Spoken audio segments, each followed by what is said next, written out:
My daughter-in-law spent my pension, but I let her watch me build it back double. That sentence sounds like victory, doesn't it? Like I had it all figured out from the start. But let me tell you something, dear heart. Victory is born in the valleys, not on the mountaintops. There was a time when I had nothing left but the shirt on my back and a heart so broken I wasn't sure it would beat another day. There was a time when trust felt like the cruelest joke life ever played on me. And the woman who taught me that lesson? She didn't come from the streets or from strangers. She came into my home wearing a wedding dress, holding my son's hand, calling me Mom, with a smile that I wanted so desperately to believe. I gave her everything, and she took it all. But this story isn't just about what she took, it's about what I built from the ashes she left behind. Welcome, my dear. This is Grandma Alice Stories, where every tale carries a lesson and every wound carries wisdom. Sit close, grab your tea, and settle in, because tonight's story isn't easy, but it's true. Life has a way of humbling the proud and lifting the broken. And sometimes, the greatest revenge isn't a shout. It's a quiet, steady rise that no one saw coming. I taught 5th grade for 37 years.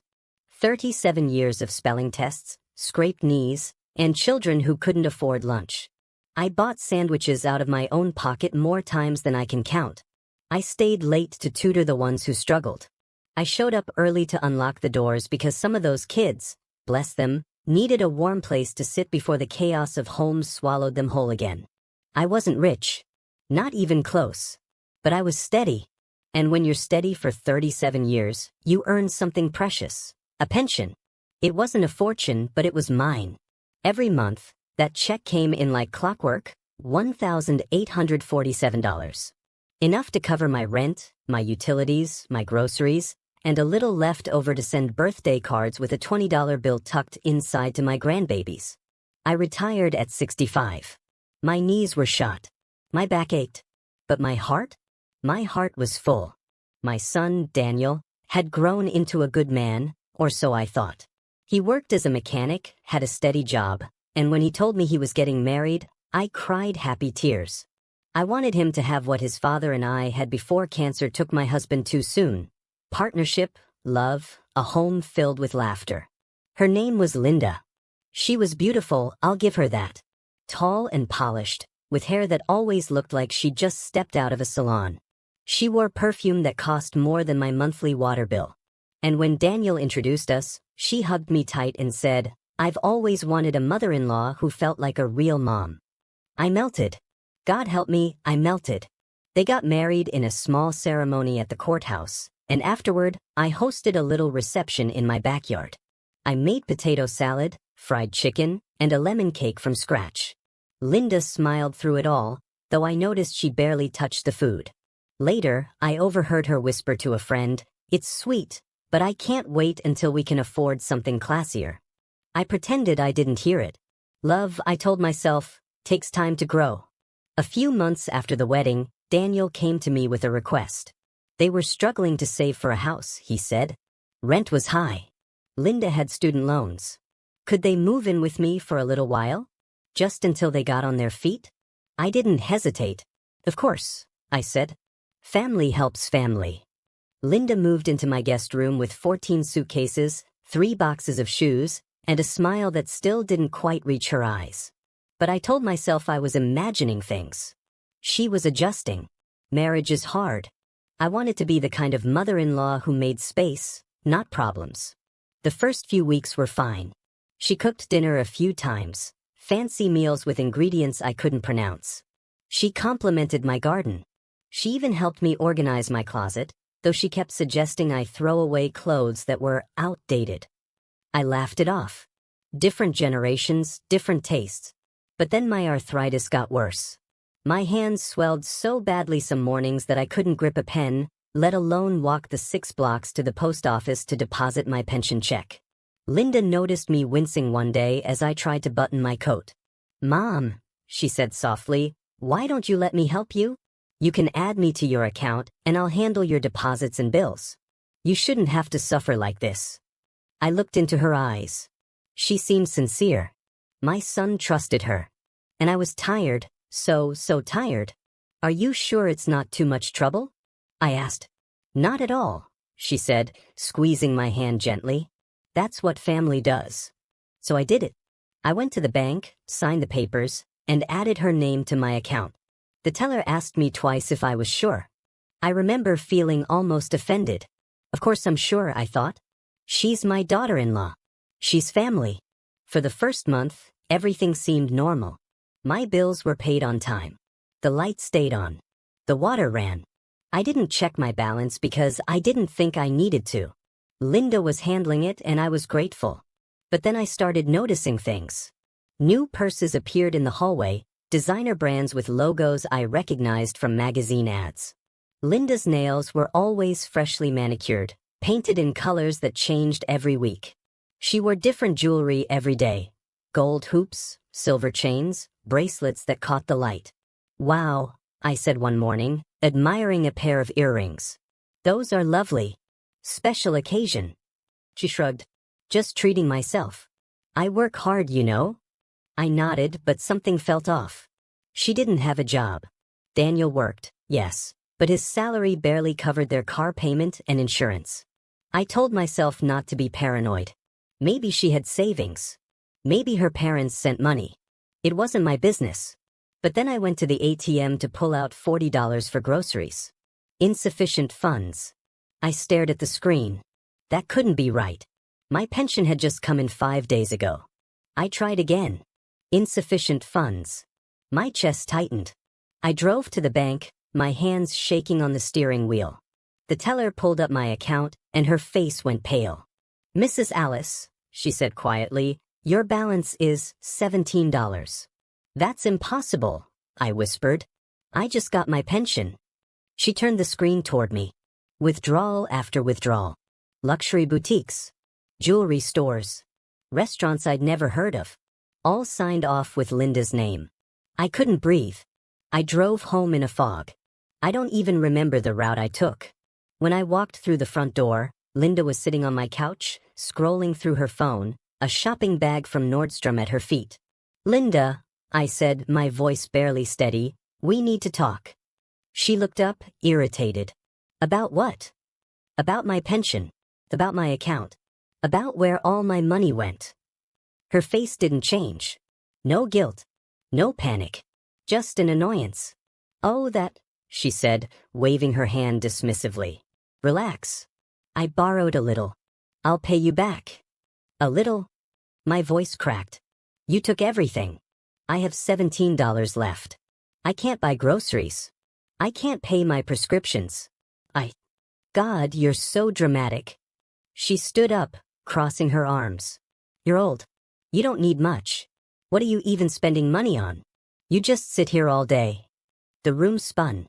"That money was mine," I whispered. "I earned it. And I needed more." She grabbed her shopping bag and walked past me toward the stairs. "Besides, you live here rent-free now. Consider it payment." I stood there, frozen, as her footsteps echoed up the staircase. That night, I sat at my kitchen table in the dark, staring at my bank statement. Every line was a stab. Every withdrawal, a betrayal. And the worst part? My son came home an hour later, kissed Linda on the cheek, and didn't even ask me how my day was. I realized then, in the suffocating silence of my own home, that I was alone. And I had no idea yet just how deep the hole she'd dug for me truly was. You know what's worse than betrayal? It's the moment you realize the person you raised, the child you sacrificed everything for, sees your pain, and chooses to look away. I didn't sleep that night. How could I? I sat in my bedroom with the door closed, staring at that bank statement until the numbers blurred into nothing. $17. That's what 37 years of teaching, of loving, of trusting had been reduced to. $17 and a daughter-in-law who thought I was too old to matter. But it wasn't just about the money anymore. It was about the principle. It was about the fact that I had opened my home, my heart, and my bank account to someone who saw me as nothing more than a convenient stepping stone. I wanted to scream. I wanted to march into that guest room and demand every single penny back. But I didn't. Because somewhere deep inside, beneath all that rage and hurt, I still had hope. I hoped that my son would see what was happening. I hoped that he would stand up for me the way I had stood up for him his entire life. So I waited. The next morning, I woke up early, not because I wanted to, but because my body wouldn't let me rest. I made coffee with the last bit of grounds I had left in the canister and sat at the kitchen table, rehearsing what I would say when Daniel came downstairs. Stay calm, Alice. Don't be emotional. Just tell him the facts. He appeared around 7:30, already dressed for work in his grease-stained coveralls. He grabbed a travel mug from the cabinet and poured himself coffee without looking at me. Daniel, I said softly, we need to talk. Can it wait, Mom? I'm running late. No, sweetheart. It can't. He sighed, the kind of sigh that told me he was already annoyed before I'd even said anything. He leaned against the counter, arms crossed. What's going on? I slid the bank statement across the table toward him. Look at this. He glanced at it, barely scanning the numbers. Okay. Your wife took all my pension money. Every cent. I have $17 left in my account, Daniel. I can't buy food. I can't pay for my medications. Mom. He held up his hand, cutting me off. Linda already told me about this. My heart stopped. She did. Yeah. She said you were freaking out over nothing. She borrowed a little money to get some things she needed. She's going to pay you back. A little money? I stood up, my hands trembling. Daniel, she took over $1,800. That's not a little. That's everything. He rubbed his face, exhausted. Look, I know you're upset, but Linda's been stressed. She's trying to fit in, trying to feel like herself. She made a mistake. Just give her some time. A mistake? My voice broke. She stole from me. And she didn't even apologize. She didn't steal. Don't be so dramatic. Your family. What's yours is ours, right? Isn't that what you always taught me? I felt like I'd been slapped. That's not what I meant, I whispered. That's not what family means. He grabbed his keys from the counter. I have to go. We'll talk about this later, okay? Just try to get along with her. For me. And then he left. I stood there in the middle of my kitchen, the coffee growing cold in my cup, and realized something that shattered me more than the empty bank account ever could. My son had chosen her over me. The days that followed were a special kind of hell. Linda acted like nothing had happened.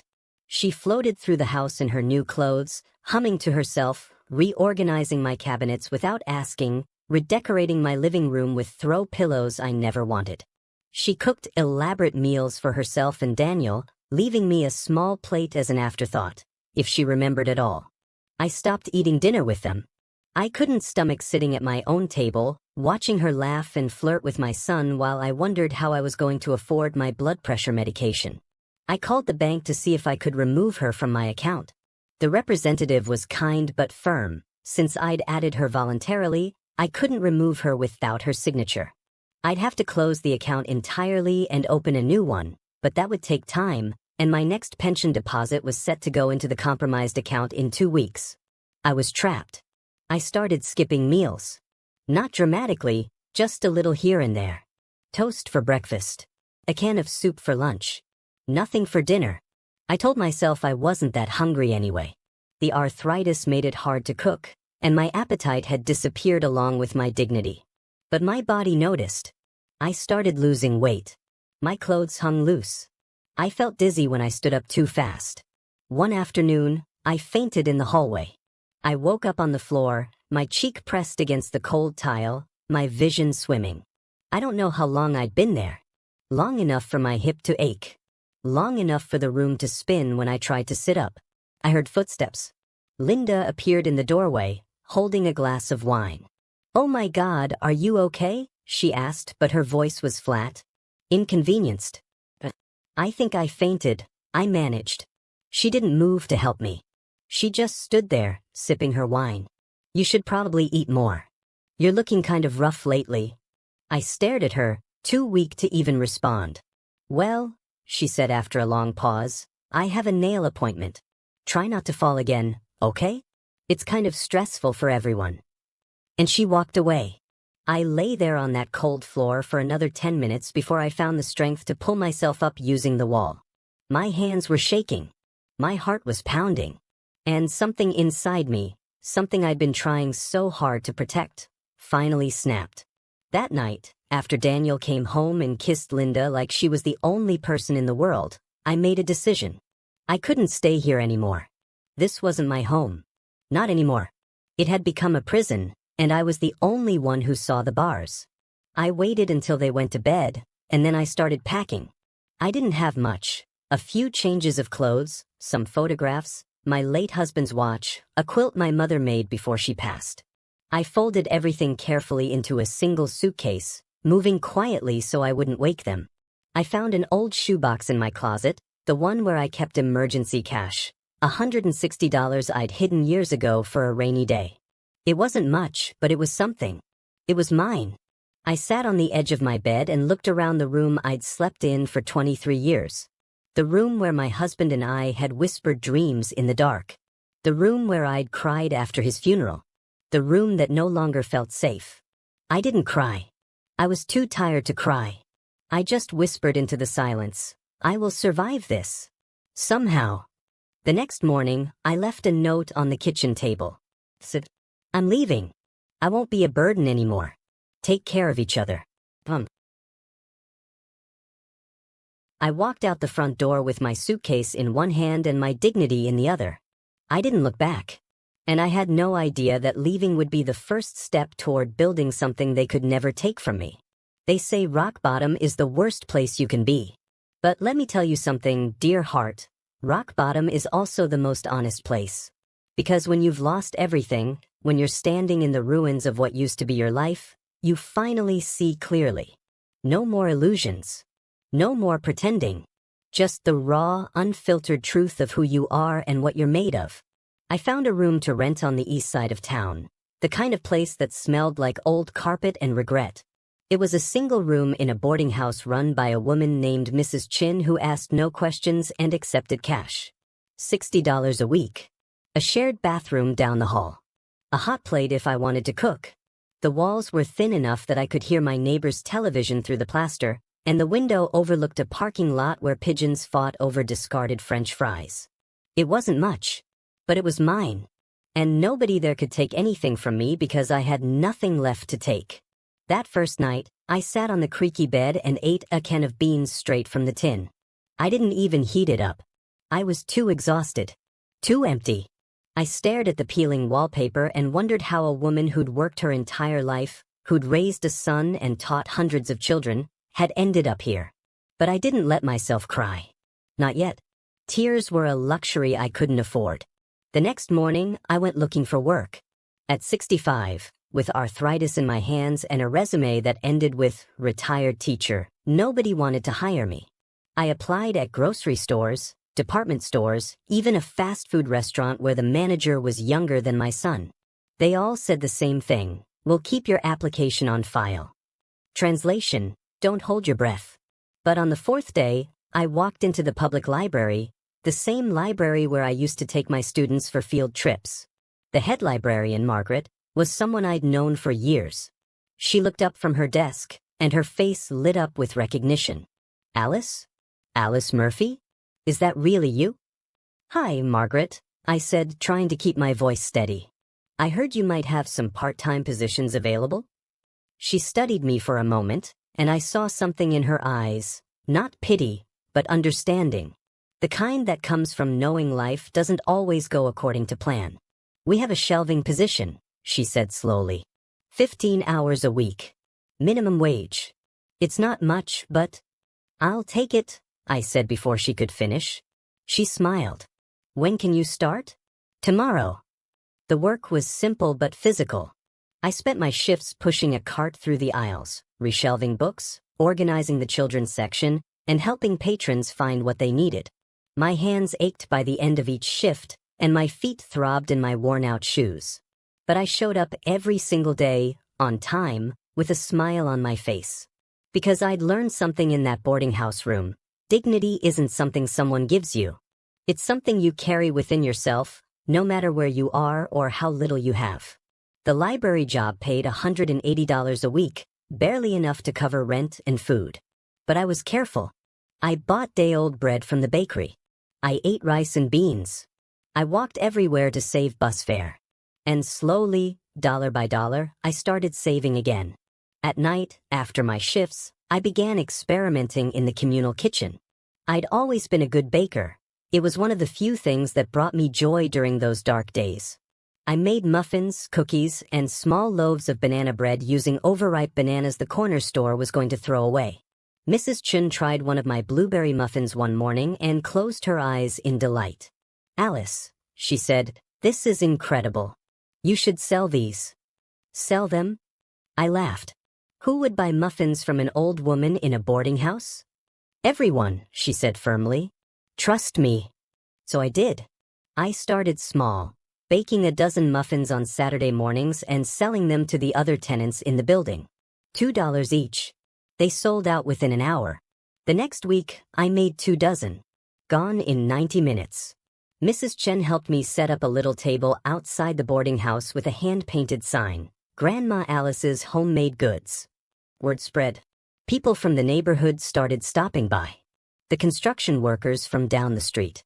The nurses finished their night shifts at the hospital. The college students were looking for something that tasted like home. I expanded my offerings. Lemon bars, chocolate chip cookies, cinnamon rolls that I woke up at 4 in the morning to make. I used every penny I earned to buy better ingredients, to make more products. I kept meticulous records in a small notebook. Every expense, every sale, every profit calculated down to the cent. 3 months in, I was making more from my baking than I was from the library. 6 months in, I had a waiting list. One day, a woman in a business suit stopped by my table. She bought half a dozen oatmeal cookies and a loaf of sourdough bread. A week later, she came back. "I work at a financial planning firm downtown," she said. "I've been telling everyone about your baking. But I have to ask, are you doing anything with the money you're making?" "Saving it," I said simply. She smiled. "Would you be open to some advice?" "Free of charge." Her name was Patricia, and she became my guardian angel. She taught me about high-yield savings accounts, about small investment opportunities, about how to make my money work for me instead of just sitting in a jar under my bed. She helped me set up a real business license, showed me how to track expenses for taxes, introduced me to a small business loan program for entrepreneurs over 50. I soaked up every word like a sponge. I asked questions. I took notes. I learned. And slowly, steadily, I began to rebuild. Not just my bank account, though that was growing, dollar by dollar, week by week. But something deeper. My sense of self. My confidence. My belief that I wasn't too old, wasn't too broken, wasn't too anything. That I still had value. That I still had a fight left in me. 1 year after I'd left my son's house with nothing but a suitcase and $160, I had saved $11,000. 1 year after Linda had drained my pension and told me I was too old to need much, I had built a thriving business, a growing nest egg, and a life I was proud of. I didn't contact Daniel. He didn't contact me. The silence between us was a canyon I didn't know how to cross, and honestly, I wasn't sure I wanted to anymore. But I thought about him. Every single day. I wondered if he ever thought about me. If he ever regretted choosing her comfort over my truth. If he ever lay awake at night wondering where his mother was sleeping. I told myself it didn't matter. I told myself I was fine on my own. But late at night, in that small room with the thin walls and the parking lot view, I still ached for the son I used to know. And I had no idea that very soon he would come looking for me, not to apologize, but to ask for something I never saw coming. If this story is touching your heart, dear ones, do Grandma Alice a favor. Leave a comment below and tell me, have you ever been betrayed by someone you trusted? How did you rebuild? Your stories matter to me. And if you're finding wisdom in these words, subscribe to Grandma Alice Stories and turn on notifications, because life's greatest lessons are still unfolding. Share this with someone who needs to hear that it's never too late to rise again. Because what they meant to bury you with might just be the soil where your resurrection grows.